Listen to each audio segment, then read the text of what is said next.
Hey guys, let's start making a smoothie with a COKUNST smoothie blender, and we get to try. And let me just put in some the frozen food or the fruits and the ice to see like how this is working. So my experience is like we just put it some light. There's a limit that you can put in the stuff, and after that putting, you see like the powerful blender is blending everything.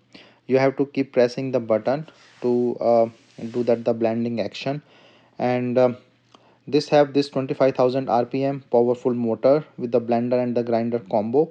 So this also have a small grinder that we can use. These cups are easy to clean, and you can just use this for sip lids and to go lids.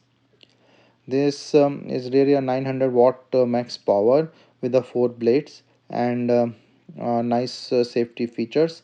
So it's easy to use, is like the twist the bottle and then just press and hold the button and then release to stop. So pretty straightforward process, and you can see like the efficiency of this blender, which I also feel. And I will say that this blender is good for the smoothies, for milkshakes, and all the liquid things. So wet blending is good, and the dry grinding, there is a small cup for the dry grinding that or we can use. So 2 cups it comes with it, so I will show the unboxing. So this is a nice smoothie thing that you can use. So this is a compact box like which is comes in, and let me just show you what's in the box.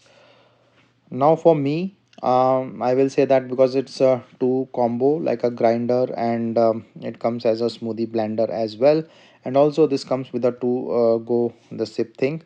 So I will show that with a nice powerful motor. This is a great blender to use.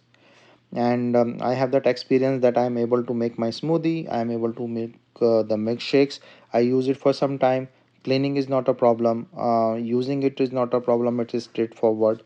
And the nice this sip cup. So you don't need to take it out, you can just change it the lid. So this is the blender lid, and you can just switch it to the sip go lid. This is the grinder container. So for the dry grinding, we can just put in the spices or anything in it, and we can use. So this is the sip go that I can change from the blender thing, and just shift it to the sip and go part. So as I mentioned, cleaning is easy, using is easy, and the bottle is around 9.45 inch by 2.9 inch, and the small grinder is 2.9 by 4.33. So you can have the ample space whatever you want, and then use it for blending things. So this have this stoppers that holds really well on the countertop, and this thing will not move. So pretty nice design, short, portable, small, and is easy to use stuff. And then use it the way you want and have this nice blending thing that I am using it right now and enjoying the smoothies.